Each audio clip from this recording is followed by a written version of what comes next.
I would say maybe a fifth of the stalks are black or blackish, like some black dots on it. But I wouldn't really call them black. It's not the stalk that is black. It has some black spots on it. It is a kind of, because retting is basically, it's rotting, it's the same, it's just a different pronunciation, but it's basically microbial life on your product. But it's the same as with, I don't know if you eat them in India. Hey guys, it's Mandy with Global Hemp Association. I wanted to say thank you so much for joining. I'm excited about the opportunity to build a relationship and connect this supply chain. I mean, after all, that's why we started the association. Our association was built on the foundation of connecting supply chain, building relationships, and helping you grow your business. Anyone from farmers, manufacturers, and distributors, people that are passionate about the supply chain, and those creating products selling into biofuels, plastics, textiles, construction, and building materials. And good morning, we're back. I haven't done these for a little while, so I'm really excited to see everyone on here. Wade, if you're still listening, hello. It's good to hear from, or good to see you. I'm really excited about what we have going on here in the US for 2023 in the hemp industry, and especially internationally for 2023. So I'm really excited about our guest today, Maciej. Maciej, yeah. Maciej. See, Maciej. I would butcher it. No worries. Magic. Close enough, closer to magic. Anyways, I'm really excited to hear about your operations. I've been following you on LinkedIn. For those of you that aren't following him, please go over to LinkedIn and make sure you do follow or connect. He's got some great things he's publishing, and exciting to see what's going on over in Poland. So I'll hand it over to you and let you kind of give a quick intro about who you are and what you're doing, how you got into this industry, and then let's dive into to what you found out. Let's know. Yeah, that probably answering this question fully will take the whole 60 minutes we've got for the talk. But basically, I've entered hemp industry when there was no hemp industry to speak of in Poland. Like basically, I started 20 years ago as a hemp advocate, as the educator, as a journalist, writing about hemp, making people realize that both hemp and marijuana, that they're basically the same, somehow connected.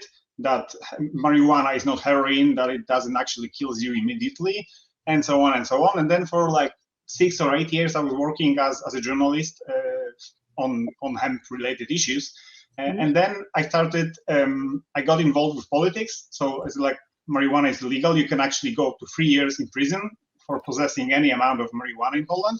So it was like ridiculous. It still is ridiculous. It's even more ridiculous now that Poles in Chicago can actually possess up to several ounces, but Poles in Warsaw cannot possess anything. So I ran a political campaign to decriminalize at the beginning and then legalize marijuana. And I was saying it's tax money, it's job creation, it's actually marijuana is economy, is industry. And everyone was saying that's bullshit. You're just talking rubbish. It's not possible, because if it would have been an industry, someone would have been doing it. So I was like, well, maybe I should actually start a business to prove my point. And in 2014, I started my first hemp company in Poland. It was actually the first hemp Polish company. I was granted the license to operate, and it was like only a proof of concept. I only wanted to prove that it is possible to actually make money on growing hemp, on processing hemp, on selling the products out of it. And then somehow by accident, it became like my daily occupation. It coincided in time with the material at CNN from Mr. Gupta about Charlotte's Web and so on.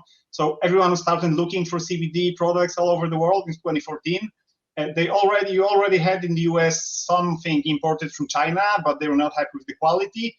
So one of the Polish entrepreneurs in Chicago connected with me, and she was like, "Can you produce CBD oil?"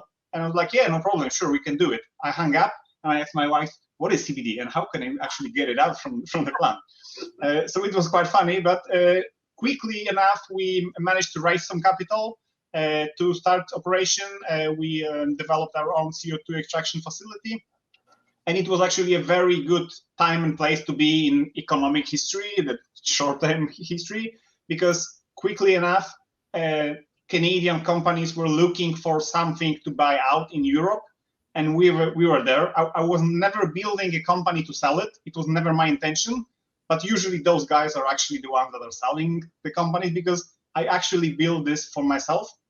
It took me only 4 years to build a company from scratch, from seed money to 100 employees and something like $10 million US revenue per year. It was sold to the Canadian company, which decided that they will have someone else as the CEO, so I was let go. And having a non-compete clause, it's actually, I'm the case of non-compete clause being a good thing for the industry and for the entrepreneur himself, because I was not able to do CBD. And it was actually a very good moment to get out of the CBD business, early 2019. And I was like, well, I can only do hemp in my life. I know nothing else. So what is there else in hemp apart from the herbal part, from the cannabinoids? It was like fiber. Fiber was always, like in Polish, the non-narcotic hemp is called fibrous hemp, konopie włókniste, which means hemp that contains some fiber. So I was like, well, maybe we should start working with this fiber. And that's how Kombinat Konopny was started. I started with my seed money, from which I got from proceeds from the sale of the previous company. And then we also entered a very successful crowdfunding rounds, which helped get a lot of media attention and a lot of money. So basically a win-win situation. And right now I'm in the position of having a vertically integrated company with 40 employees. We grow our own, we process it, we make the end product. We are still in the herbal business because the non-compete clause is already long gone. So we are making a non-nonsense line of products. It's not CO2, it's not alcohol, it's like maceration, it's just infusion in oil. So a very simple, very effective, very natural, and very cost-wise effective, like very cheap product, basically. I don't like the word cheap. Because did you say infused? It's not extracted, it's infused? Yeah, basically, like talking very in simple terms, you take the hemp biomass, CBD containing biomass, you take oil. We use olive oil, is a very good oil. You just put one with another, and then the cannabinoids as lipophilic substances, they just go to the oil and you just have to press it out. So it's like what the British are calling the cold pressed CBD. They are doing it for legal reasons to avoid the novel food restriction and so on. But we're actually doing it, and it's very cheap, and it takes all the cannabinoids, all the terpenes, everything that is of value in the biomass. It goes directly to the product. And since it is not expensive to produce, we can offer it also at a very competitive prices. Obviously not as cheap as imported worthless isolate. A real full spectrum, because it really is everything that there was in plant. But what might be more interesting for the US people in the US, because you've got like the CBD market is too huge to even mention, is the other leg of our company, is the fiber part. We've already mastered the process of decortication, of basically growing the plants in a way that allows the fiber to be spinnable, because the end goal is the yarn. It's textile grade fiber, but not made in the traditional long fiber manner as it did in France or Romania, but also going with the same cost-wise idea that those products cannot be expensive. If we limit ourselves in the hemp industry only to those with a lot of money to pay for premium products, it will never actually get off. So we are hopefully looking at 6 to 9 months until we can actually offer locally produced, maybe not 100% hemp. Right now we are looking at 70 to 80%. We still need some local wool or viscose. We can use cotton, but I don't want to use non-European products. And it's also a fun thing, because 3 years ago when I started this company, I was telling everyone that we need to source everything locally. And people were like, why? Why is it important? And then COVID struck, Suez Canal was blocked, and Vladimir Putin lost his mind. So it actually proves my point that if something happens in the world, you cannot count on cotton from Uzbekistan. It's just not going to happen. And in 50 years, you cannot count on cotton at all. So you have to find some solution locally. So we are growing hemp, we are processing hemp, and right now we're already offering herbal products out of it. And next year, hopefully, we'll start offering hemp yarns as well for textile producers. Ooh. I'm impressed. Okay, so I have all kinds of questions. And I want to say also, we've got quite a few people listening. Feel free to chime in if you guys have questions. Darwin, I saw you're on. I hope your sound is working. Neil, Herrick, it's good to see you. Bill, it's always good to see you as well. Thank you very much. So talk to me about supply chain in Poland. And you had mentioned that you figured out a way to produce it so that it's providing that high grade or higher quality textile grade fiber. Can you talk to me a little bit about what that process looks like and what sets it apart? I cannot honestly talk a lot about the supply chain because we have all the supply chain internal in the company, because I think that one of the major obstacles to develop a new product is if you count on your supplier, then like for instance, we have companies in Poland that are producing non-wovens. That's a much simpler product. It's like a felt kind of mat. And they are getting hemp from some farmers. They don't even know which part of the world it is. They are not even 100% sure if it's hemp. They just get some fiber, and then they can start working from this point, from the fiber itself. In my case, if I'm growing it myself, if there is something wrong with the fiber, I can go many steps back. I can actually go back to the seeds, variety selection, sowing density, the timing of the sowing, fertilization. All those things are actually of crucial importance. So that's, someone might think, well, he founded the company 3 years ago and he's talking about yarn in the future. So what did he actually do with those 3 years? That was developing this lost know-how, because we cannot ask our parents how to do it, because we have like two generations lost. The last time we actually grew hemp for textiles was like 60s or 70s. By the way, Poland was the third biggest producer of hemp in the world in the 60s. But most of those people, unfortunately, are dead.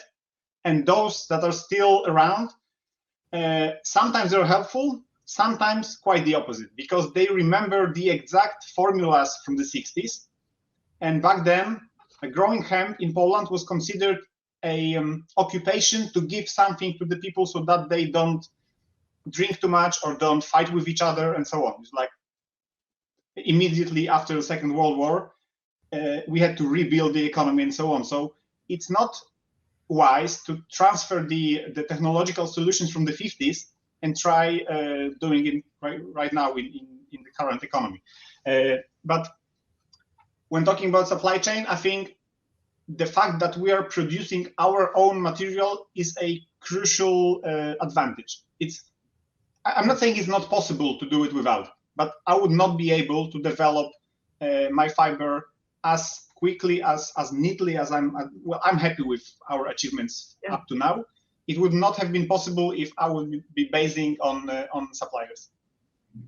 Sure. Well, and that's something that we've seen, right? From one field to the next, from moisture to not enough moisture, getting rain, not getting rain, and the level of humidity really plays a role. It's actually a good thing, because it allows you to adjust the product. If you know those things, it's like human intelligence is similar to artificial intelligence. You just need to put a lot of data.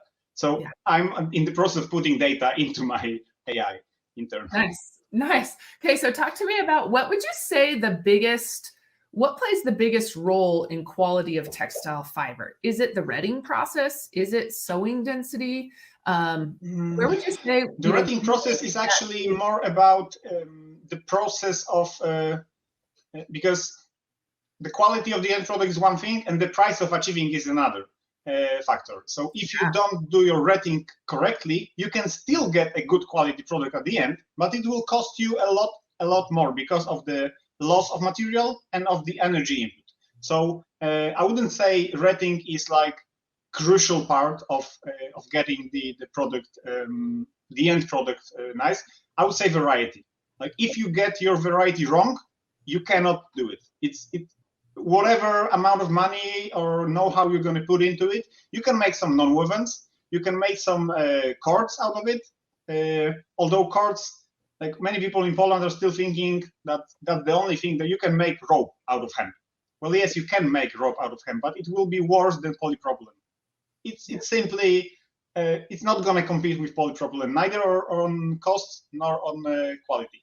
So, but when it comes to textiles, you cannot make it from grain varieties, for instance. At least that's my experience. So variety selection, I know it is a bit different. I see Ken Elliott is asking about the genetics. Yeah. So we are basically, I was just about to tell that it's probably a bit different on both sides of the pond, because we have European varieties. You have some of the European varieties. From my experience in our climate zone, French varieties are absolutely the best for fiber. I'm currently using Fibror. It's a French variety, late flowering variety. So, and a typical fiber variety. We are also creating our own to accommodate for the climatic zone. I still have some wild hemp genetics from Poland, from Romania, because it used to be everywhere. So you can still find some local varieties which you can stabilize and use. Well, technically, legally speaking, you cannot use them because they are not in the catalog, but no one is asking. But whether the French varieties are possible to grow in the US, I have no idea. I've seen, for instance, Białobrzeskie. You have a lot of Białobrzeskie, that's a Polish variety. And however, I should be saying that the Polish varieties are good because I'm Polish. I'm unfortunately not so happy with Białobrzeskie. They're very strong plants for technical fiber, for insulation. They get very good yield, a very strong fiber, but not necessarily of textile grade. So I'll say Fibror is outcompeting all the other varieties that I have tested. There were a couple questions. Ken also followed up with saying typical farm size for raising. Typical. We have 3,000 hectares. No, we used to have 3,000 hectares 2 years ago. So it's like 7,000 acres. And right now it's 50% of that. And it used to be like 100 or 200 farms. So the typical farm size in Poland for hemp, just as for any other crop, is around 10 hectares. So it's like nothing, especially when you speak about fiber processing, straw processing, because for biomass, 10 hectares is actually quite a lot if you're processing it for yourself. But for fiber, it doesn't. Well, we are operating on 100 hectares at the moment, and that's like a minimum to have enough material for the line. We are not operating one of those huge processing lines. I'm rather one to claim that there should be many small facilities, like 1 ton per hour or even 500 Ks per hour, not 5 tons per hour. Obviously, the best solution would be to have lots of large processing facilities. But right now, there are no processing facilities at all in Poland. So if you are a farmer, like a regular farm guy, and you want to start growing hemp, you will have no place to sell it, period. And that's probably one of the main obstacles for growth of this industry in Poland. And that's one of the reasons why we decided to build our own processing facility. I don't believe like in 5 years time from now, I will still be growing production hemp fields. I will still have my R&D like 30 hectares or something, but our aim is to develop so simple a technology for growing that I can ask local farmers to do it for us in a 30-kilometer radius, 20 miles. It's in order to not to pay for the transport, because like on one full trailer, you can put like 7 tons, 8 tons of straw. So there's no point of spending petrol, spending diesel to just transfer it all over the country. So yeah, I guess that answers the question about the farm size. John had a question too, and hello, John, it's good to see you. How small diameter hemp fibers are you making for spinning, and how are you measuring it? Yeah, getting from the end of this question, how we're measuring it is we're actually using a very, very simple methodology of just looking at it through a microscope, and then you have like a metric glass, and you can look at it. Obviously, I will not distinguish 20 microns from 22 microns, but I don't really care. I've seen like in Australia, they have a stock exchange, like mercantile exchange for the wool. And there's a huge difference in price between 18 microns and 20 microns and 16 microns. we don't actually standardize it because we have to cottonize the material. We're operating only on short fiber. That's an important factor. So we are dividing the fibers into smaller elementary fibers of like 4 or 5 centimeters long, and they are usually around 20 to 25 microns. But we don't have like a batch that is only 20 microns. You can get it with viscose, you can get it with polypropylene, with polyester, because those are man-made fibers. But with natural fibers, we have quite a range. They usually don't go below 20 microns. It is possible to do it, but then you have a length of unuseful. When you go below 20 millimeters, it's actually very difficult to do anything apart from non-wovens out there. So I would say 20 to 25 microns. When you're talking about you're currently using short fibers, you said you operate with short fibers, is that right? What does that look like? What's the size? Talk to me about difference and spinning, you know. Yeah, but the traditional way is long fiber. And long fiber, it's plants growing up to 4 meters. And that's actually too long because no processing line can accommodate 4-meter long stalks. So some people in Europe, especially in France, they are thinking about cutting the plant into 1 meter 20 fragments, because that's the regular standard European machinery size for linen. And basically people are thinking, well, let's do to hemp what we are doing to linen, and then everything will be okay. The crucial part is you have to keep the plants parallel. If you don't do it, you cannot operate with long fibers. So there's a completely different processing line. We don't do any of it because, in my opinion, it's too much labor intensive. You cannot make cost-effective product this way. That's my opinion. I know many people are thinking otherwise, and I believe that the more people try different approaches, the better for the industry. Like as humanity will develop it more quickly. Yeah. But then, what is short fiber then? We have taken what's long fiber. With short fiber, we are not collecting them in a parallel way. It's just random. We just bale it, and then all the plants are like that. We don't know how it's going to end up in the processing facility. So we are tearing the plants. We're basically literally tearing those apart. And then we are left with fibers that are 10 to 12 centimeters long.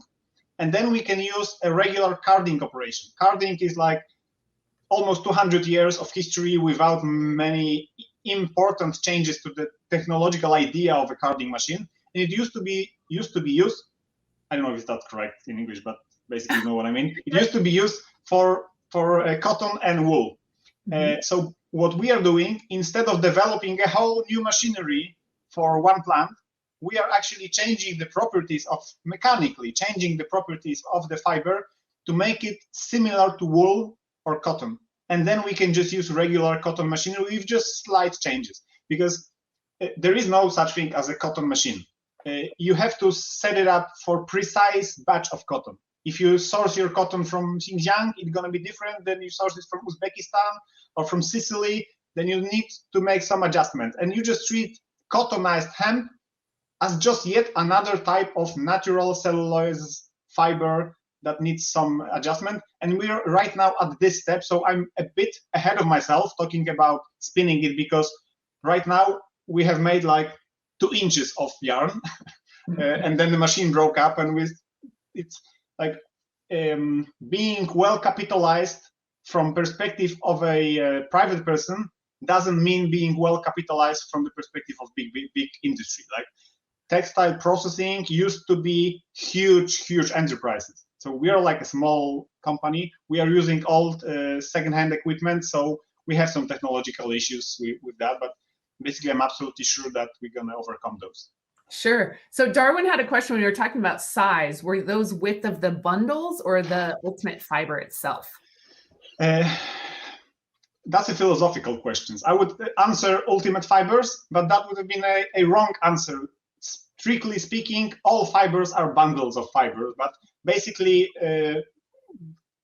for Darwin, it's enough to understand that those are individual fibers. We're actually individualizing them. You can never be 100% effective in that, because by hand you can, but then you have like 10 grams per hour. Like we need to be several, you understand, we have to work, we cannot work by hand. Yeah, pounds, tons. Okay, so when we talk about, hi honey, when we talk about processing capacity that's needed per acre for raw material, and then right below that, there was a question wondering about the corticating equipment that you're using and the output per ton. Yeah, right now the output per ton, output per hour, I assume, output per hour in tons is around half a ton.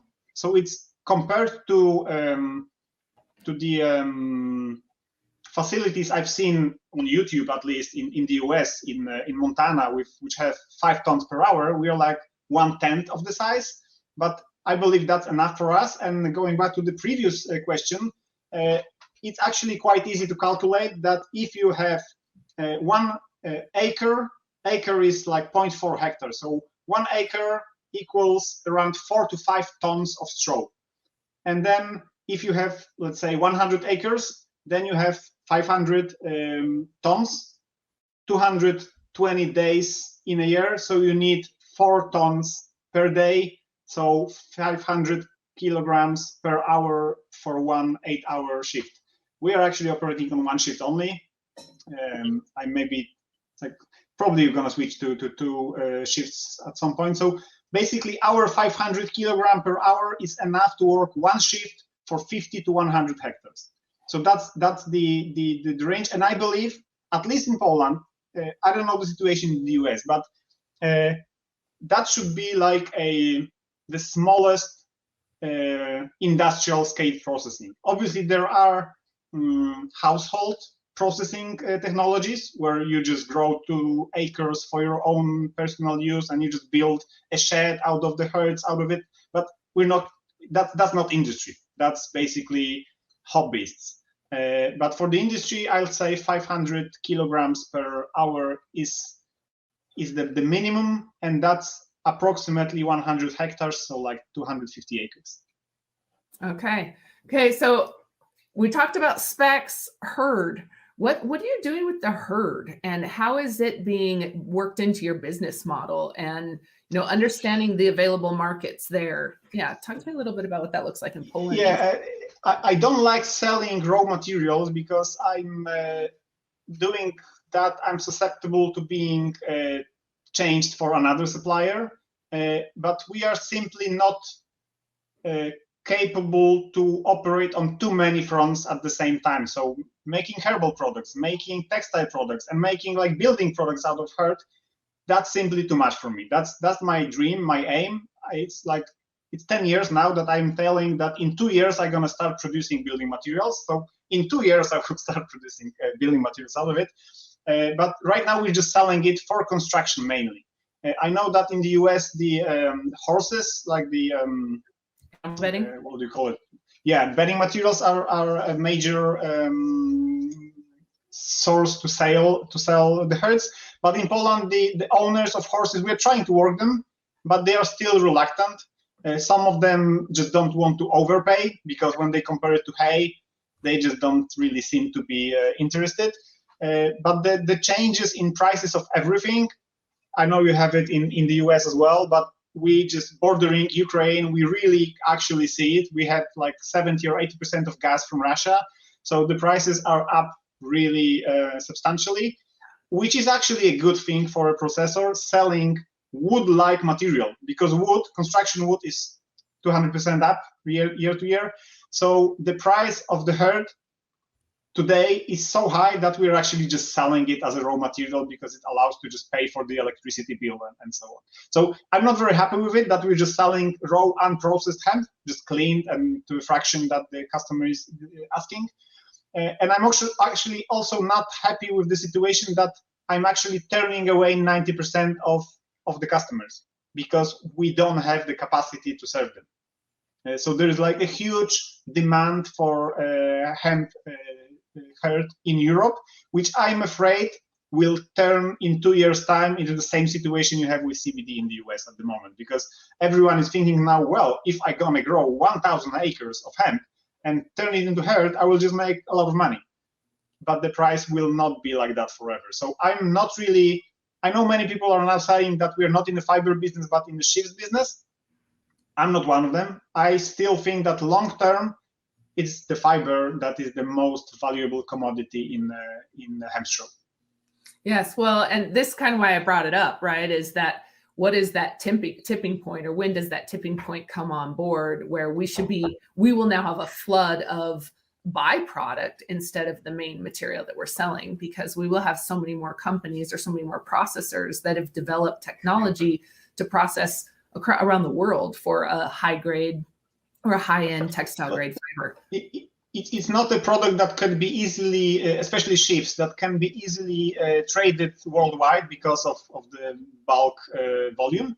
Yeah. But basically, I believe that the prices will go down the moment someone will realize that there's quite a lot of money in it. Because, like, on the Polish market, when I entered the CBD in 2014 and I was looking for investor, everyone was saying, well, you're crazy. It's not going to happen in Poland. When I sold the company in 2018, everyone started a CBD company of their own because they saw someone actually exiting from investment. So right now, no venture capital or no people with substantial capital are investing in it in our parts of Europe, because they have not seen a company exiting from a successful investment. So when that's going to happen, everyone will come in, and all of those people entering at the late stage, they will just be losing money. Yeah. Do you expect straw yields to be 4 to 5 ton per acre or hectare equivalent?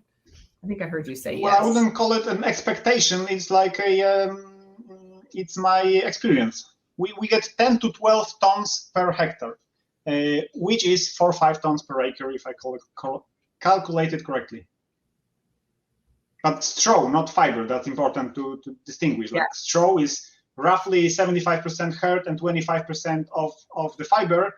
And what the people that are contemplating entering this business don't understand is you can never get 100% out of anything. If you have 75% in the plant of herds and 25% of the fiber, it doesn't mean you're actually going to have 750 kilograms of sheaves, because you have like 10% of dust and everything. Yeah, absolutely. Guy, thank you very much. Fiber guy, yeah. Thank you, Guy. Yeah. I strongly believe that. Yes, absolutely. Fiber, yarn, textiles, apparel, yeah. And then another thank you. How do you measure, how do you measure the soil? I don't know that we've really talked about the soil side very much. Currently we're actually using manure is like a word for organic fertilization, fertilize. I know Ernest is from Lithuania. He probably mentioned fertilization. But basically we are using manure. We are using chicken's manure because our field is EU ecological certified. So we are not allowed to use chemical, like regular fertilizers.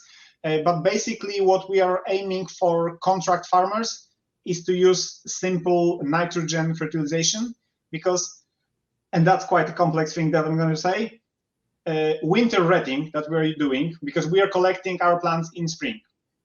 If you compare the nitrogen, phosphorus, and potassium concentration in hemp straw after winter retting and before winter retting, there is a huge difference.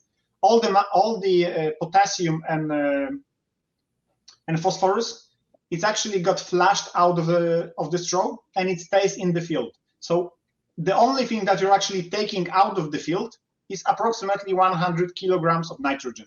So in order to keep the balance for the next year, what you need to input is basically 100 kilograms of nitrogen, which is not quite a lot. In Europe, it's allowed to use up to 170 kilograms.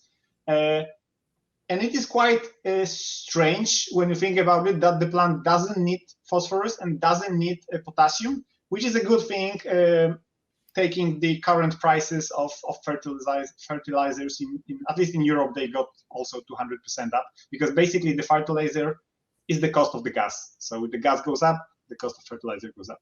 Yep.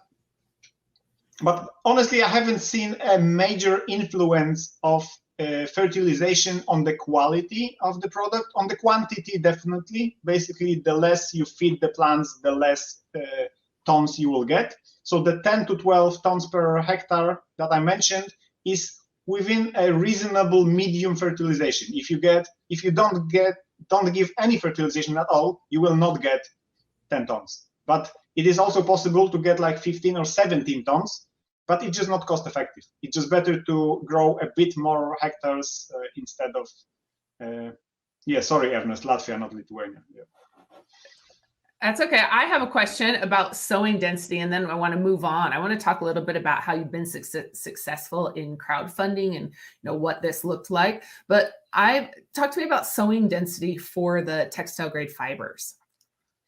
Yeah, if you ask the French guys or those working with long fiber, they'll say I'm doing it completely wrong, because the theory is saying 60, 70 kilograms per hectare.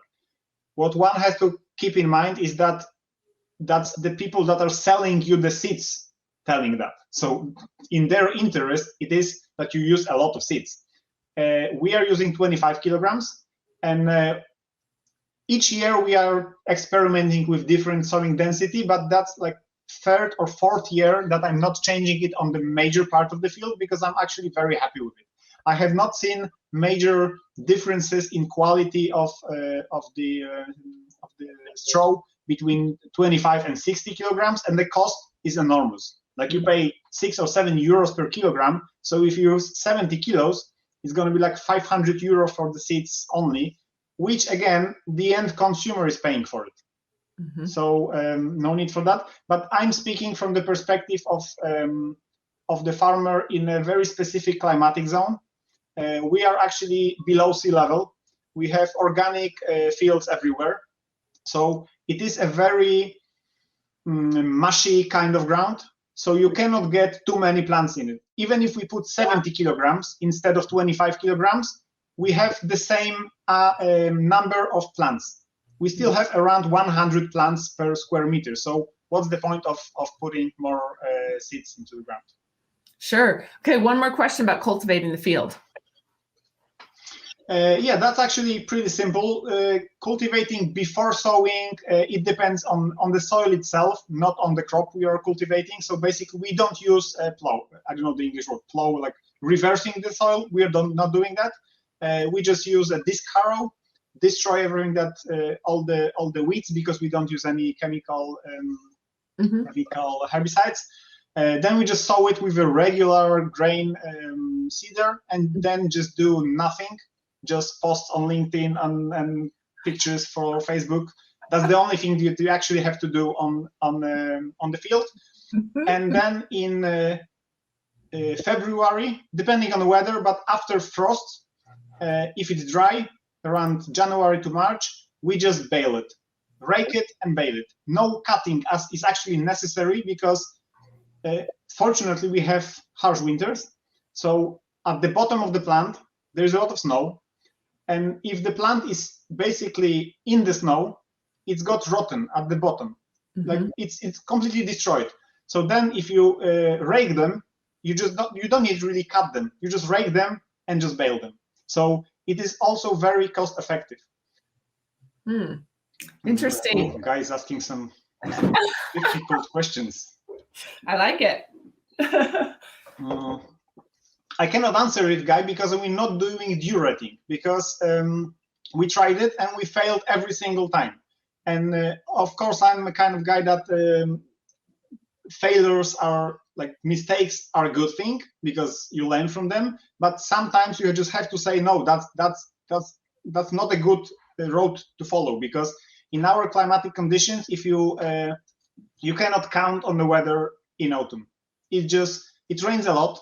And in many seasons, you don't have another durating. For durating, you do need some moisture. Mm-hmm. But if you have moisture all the time, and the material doesn't have any chance to dry properly to get baled, then you don't have any material. So what percentage of spinnable fiber you get from winter retting? Approximately 10 to 15% realistically. From durating, 0, because it gets destroyed in the field. Okay, that's and good. 10 to 15% might sound not a lot, because people are used to get 25 to 30% of fiber totally, but Guy is asking for spinnable fiber. So basically you get a lot of loss. And at the moment, we are not concerned about it, because right now I just want to get to the end, to get the yarn, and then take a step back to optimize the process, to reduce the waste. right now, if I even have 5% or 10% of spinnable fiber, I will be happy with that, because then I can start working on getting each incremental change to increase the yield. Well, and I think the retting piece is a huge discussion point that will come up a lot in 2023 as we're trying to figure out this, bringing the material all the way to the spinner and what creates the best percentage as well as quality of fiber. It's actually like the same history like with Tesla electric motors, taking the same discussion that it used to be 100 years ago with Mr. Edison. The discussion you're mentioning about retting, it used to be a huge topic in the 30s in Europe, like last 30s, 100 years ago. However cruel they have been, the Soviets and the Nazis in the 40s, they've been actually making a lot of progress on retting, on artificial retting, not on field retting, but like forced retting. So we just kind of forgot all this knowledge, and then we're trying to get it back. So it will definitely be an interesting issue with lots of different attitudes, none of which is actually the solution. There is no one solution of retting. Depending on your local conditions, depending on your end goal, you can still operate in various ways. So there's two questions on growing time and time it's sitting in the field between harvest and the retting. Are you growing into winter months? And then the next question is, how many weeks or months between baling in the spring and planting to the next season's crop? Basically we plant April or early May, and then we collect it between January and March. So do we grow in winter? Well, we keep the plants in the field, but I wouldn't call it growing because they're already dead. The first frost comes around November, it kills the plant, and then so that's the reason why we are using late flowering varieties, because in this way we actually don't have mature plants. We have plants in the middle or beginning of flowering period, and then the frost is actually killing them. We are keeping them in the field for several months, and then come February we are harvesting them. So how many weeks or months between baling and planting? That depends on the weather, because we are always planting end April, beginning of May, but when we can collect, it depends on when it is actually dry. It has to be below zero, but dry, because if it's above zero, our ground is not accessible. Being below sea level means you're actually in the mud, and it's not possible to collect straw from muddy field. Interesting. Okay, very good. We've got all kinds of questions coming in. Rick, I wanted to see what you make sure I get to yours. I imagine retting yields the optimum methods dew versus winter will vary greatly, even in regions. Microsite factors are highly. I definitely agree, and that's one of the reasons why I'm so focused on vertical integration and on sourcing it internally or locally, because I am aware of the fact that if I get my company and just put it in like different part of Poland or like another continent, it probably will not work or it will need some adjustments, some major adjustments. So that's why I'm always stressing it out in my posts on LinkedIn that we do it this way in Poland, but I'm not like a prophet saying that's the way you should be doing it. No, that's the way I'm doing it in my microclimate in Poland, in northeastern Poland. And we've seen already, right, from in the US, from Montana to California to Texas, Florida, Louisiana, the climates are so different, and equally as much the genetics are impacted, right, because of daylight or where they're located. And so one thing that people don't realize, because I've seen some interesting posts on LinkedIn comparing the different properties of the fiber grown from the same variety in different states. But one thing, unfortunately, if you buy the same variety 1 year to another, it might actually be different. It depends on how the seed producer is actually operating, because I know that French producers are making it very consistent. So if you buy it 1 year to another, it will definitely be the same. But with Polish growers, like the institute is sourcing from 100 different growers, so they will have 100 slightly differing genetics, and it might also influence the output. Hannah was mentioning Fermion and other French varieties. I know you're happy to help because you already helped me, because I started Fibro growing from Hannah, so I strongly recommend working with her as well. Right now, we're each year we are testing all the other varieties as well. It's like half of the field is production and half of the field is R&D. So like 2 hectares of a new variety, of a different fertilization scheme, of some ideas that I have, and we're just testing it. Sure. Okay, back to writing again. This is something that comes up a lot: the quality or the color of the stalk and how it affects the quality of the fiber. Guy, it's I would say maybe a fifth of the stalks are black or blackish, like some black dots on it. But I wouldn't really call them black. It's not the stalk that is black. It has some black spots on it. Mm-hmm. It is a kind of, because retting is basically, it's rotting. It's the same. It's just a different pronunciation, but it's basically microbial life on your product.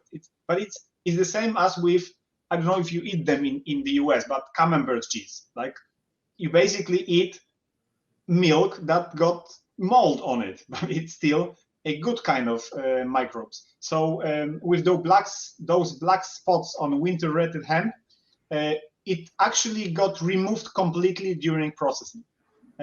So they are no longer black. So it's like, I'd say 80% are without those black spots or with little amount of those.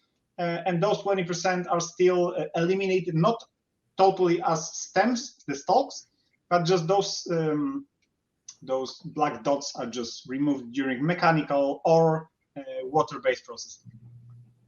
Okay, one last question, and then I'm moving on because I want to hear about the crowdfunding, and we only have about 13 minutes left, 12 minutes left. Crop rotation. This is something that comes up a lot as we're looking at moving hemp and trying to buy away space from corn and soybean and other commodities. In general, how many consecutive seasons are you comfortable growing hemp in the same field? And what does your crop rotation look like? I started actually growing it legally in 2015. And I'm growing in the very same field since then. And I don't see any signs of reduced yield, of pathogens, pressure, or whatever. But that's the reason. It's caused by the fact that I'm not a farmer. Like, I don't own a farm. I'm a hemp guy. So I don't really have any use of introducing crop rotation on my field, because otherwise I would be only using my field like once every 4 years. And actually, when we have been experimenting with contract farmers, which do use it in crop rotation, some of them were very happy with the yields of the following crop, saying it like removes some of the weeds and so on. But I've seen many cases of volunteer plants the following season, which are actually making life difficult for the farmer. If they grow corn, it's not a big issue, because corn is also a very high crop, and you just collect it with forage harvesters, which can manage a few hemp plants. But if you're growing wheat with 30 centimeters stalk, and then every now and then you have 4-meter tree, then the combine harvester cannot actually work there. So you just have to go there manually, or use some herbicides, which more and more farmers are disinclined to use because of the health related issues, and both the EU policies to remove them from our fields. I imagine this goes both ways from what I've heard, right? Is depending on the crop that hemp follows, we may also have residual of, say, wheat in the hemp crop that then is harvested. You're not seeing that? If you're growing for grain and you're using low varieties, that might be possible. If you're growing for flowers and you have very wide rows, then it's possible. But when you're growing for fiber, so one plant next to another, and they're 3 meters, 4 meters tall, wheat has no chance. Absolutely. Good. Yeah, that's great to know. Okay, so talk to me a little bit about crowdfunding. What advice would you have for people as they're building their own business? What's worked and what did crowdfunding or the investors really need to hear to make this the go-to opportunity for them?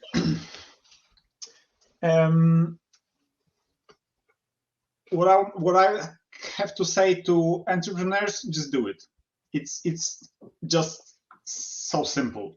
But then don't think it will just give you money for free, because after we have had our success in crowdfunding, many companies followed, because we were the first hemp company to operate in this kind of funding model. Before that, it used to be almost exclusively craft breweries, because they started in this crowdfunding model.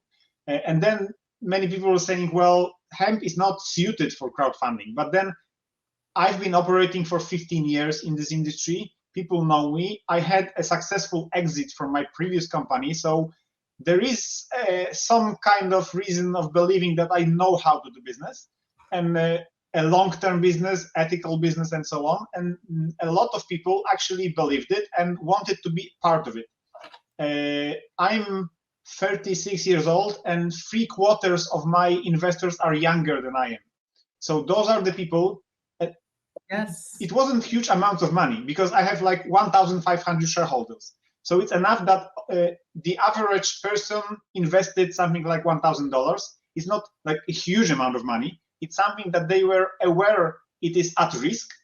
It will be not you cannot actually make money out of it in 1 year or 2 years. I've been telling everyone, if you want a quick buck, just don't do it. Just don't invest. I don't want your money if you want it back quickly. I'm building a long-term business, and this attitude pays back, because those companies that followed me, not all of them, but some of them, they've been like, well, if we enter hemp business, it just gets a lot of money. Obviously, investors are not that stupid. People can differentiate between someone who's been in this industry for 20 years and he's actually, my whole life is devoted to it, and someone who just entered this business from completely another sphere and just want to make money out of it. Yeah. I'm not against making money. You need to make money to be able to do nice things, and I like doing nice things, and they're expensive, so I need money. Obviously, it was easier 2 years ago. The capital market was in a completely different situation, and I'm actually quite curious what's going to happen on Valentine's Day, because we are running our third crowdfunding share offering. The first one, €1 million. €1 million in Europe is a cap which you can actually finance this way. So the first time it took 42 minutes.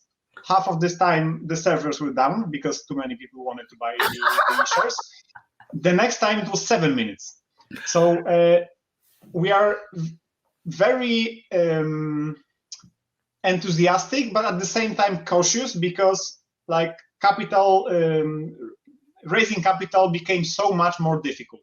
So right now it's going to be a test for us whether people on the tough market, whether people will still believe us and still believe our business model. Because truth be told, we are at the stage of investing money, not making money. So all the things I've been saying about fiber, like if anyone has some thinking going there, they realize that we are actually spending money. And if you don't produce yarn, you don't sell a lot of products. So we are actually still spending more than we are generating revenue. But I think that's the necessary step. And unfortunately, among those 1,500 investors, almost absolutely everyone understands it. We are in a constant contact with them. And that's also a very interesting part of what people have to understand, the companies have to understand. It's raising money. It's not the goal. It's not a success by itself. It's only a beginning. It's actually an obligation towards those people. So I used to be a minor shareholder in many companies on stock exchange, and I've been really disgusted by the way they're actually making their investor relationship. In most cases, it's not existent. we have a closed Facebook group. I'm actually telling them what we are doing, and it's only fair to them because they want to know, and they also want to feel a part of it, and they are happy seeing even like mundane things happening at our facility. But 3 years ago, 4 years ago, it was a bare ground. It was nothing. Right now, we have 20,000 square meters of a facility, well, not indoor, but altogether the factory is 20,000 square meters, and they've seen they are a part of it. And when you show it to the people, then you can count on them when you go another year asking for more money. Exactly. Yeah. Well, and I think you just have to think long term.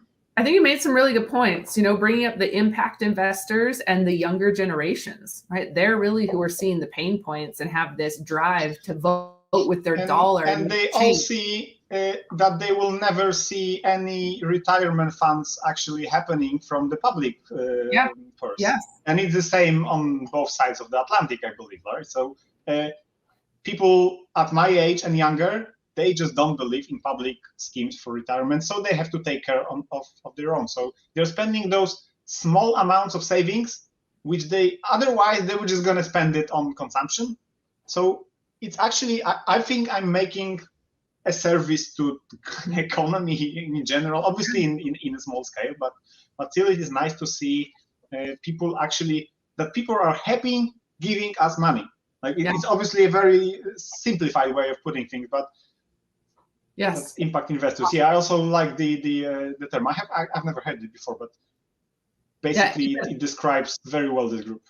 Yes. Okay. So one last question. We only have a couple minutes left, but I want to dive into real quick. I warned you. Sorry. I could keep going, and it's not just you. Novel food and why the European seed producers get it wrong. Talk to me about what is novel food. In the European Union in 1997, some idiot decided that if something was not on the market before 1997, it should be considered a novel food, and it needs some very precise safety data. It's almost as introducing a new medicine. Not as detailed, but basically you need to spend like 2 to 4 million euro on actually introducing a new food product. And in 1997, one of the hemp brewers in Germany asked the European Commission, is hemp considered novel? And the answer from the European Commission was obviously not. Like, it has been with us for many, many, many years. And then come 2018, and the Commission is changing its stance and say, well, now it's novel. You just need to supply us with some documents. And the European Industrial Hemp Association, which is supposed to protect all the European hemp players, has actually agreed to this line of thinking. They got like huge amounts of money from the companies and started those trials. 3 years now in the making, or 4 years or whatever, still no results. And it is actually admitting to the European Commission that yes, we agree it is novel and we want to prove to you that it is a safe novel food. No way, it is not novel.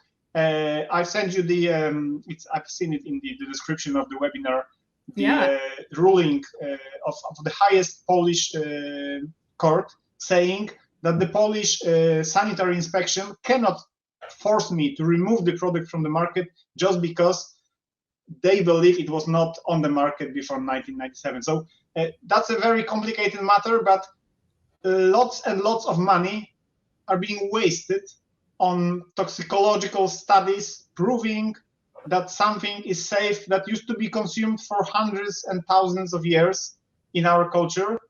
And you can never prove 100% that the people at the Commission have this kind of mindset that they will always think, well, but maybe you didn't took into account something and something and something. For instance, with THC, they have a limit of THC in food products, and they based it on toxicological studies. How they did the toxicological studies? They took 12 dying AIDS patients, and they started giving them THC, and they based their scientific findings on a dozen dying patients. Where's the scientific idea in it. Well, it's simply variables. There's not enough time to explain it in details, but basically, if you produce hemp CBD products, cannabinoid containing products in a natural way, which we are doing, just taking the hemp biomass, putting the vegetable oil and pressing it out, it cannot be considered novel. So if someone has, but what I do consider novel, and which is indeed novel, are all the crazy cannabinoids that you're selling in the US. All those delta 10, 8, whatever. If you're actually changing nature, then it is novel. But if you're taking a plant that has been with humanity forever and you just make the oil out of it, it is not novel. It's as simple as that. Just don't make things too complicated, and then life will be simpler for everyone. I like it. Great job. Okay, so I want to real quick invite everyone to come back. Thank you so much for joining today. I'd love to do this again or catch up again, maybe 6 months or next year. For those of you in the US, I will be coming in late March and early April to visit NOCO, and then I will have like 2 weeks traveling Kansas, Utah, wherever. So if anyone wants to meet and chat, then just write me on LinkedIn and I'll have plenty of time. Yes, I love this. Okay, where in Europe are you again? Poland, non-eastern part of Poland, so basically the very end of European Union. You know where Kaliningrad is? No. The Russian enclave is it? Basically, if you take European map, we're something in here, like upper right corner. Okay, I like that. I get lucky enough and I get to go over to Europe and London, Paris, and potentially a couple of other places for about 10 days here pretty soon. And so I'll get in touch with you and just see if maybe it can map out, but I'd love to connect. Yeah. And if not, definitely during NOCO, I'll be around and would love to help make connections. Anybody else that's listening that hasn't joined Global Hemp Association or supported our fiber and grain variety trials, we are, I'd love to have you. I'd love to have you on. I'd love to interview. Also, anybody that you're looking to get to know or any questions that you have, I'd love to help you make those connections or get that information through our interviews. So please don't hesitate to reach out. I'd love to support you guys. I'm excited about 2023 and everything that we have going. So Maciej, is that right? Close enough. Thank you so much for joining. I appreciate you very much. I'm so proud of everything that you've done. It's exciting to watch. And please don't hesitate to reach out. If there's anything that we can do to support you, both while you're here in the US or over there, we'd love to do so. So thank you very much. Everyone else, we'll see you. I have a couple great interviews tomorrow. Dr. Craig, oh gosh, I'm going to butcher his last name also, is coming on from CSU Central State University. I don't believe it's Colorado State, but to talk about hemp as fish food and some of the studies that they've done for grain as a fish food. So we'd love to have you join same time, 10 o'clock, Monday or Tuesday, Wednesday, Thursday, every day, 10 a.m. Mountain Time for the next couple of months. We have great interviews lined up. So thank you very, very much. Anything else before we close off? I think we've covered enough. Thanks. All right. You're fabulous. Thank you very, very much. We'll talk later.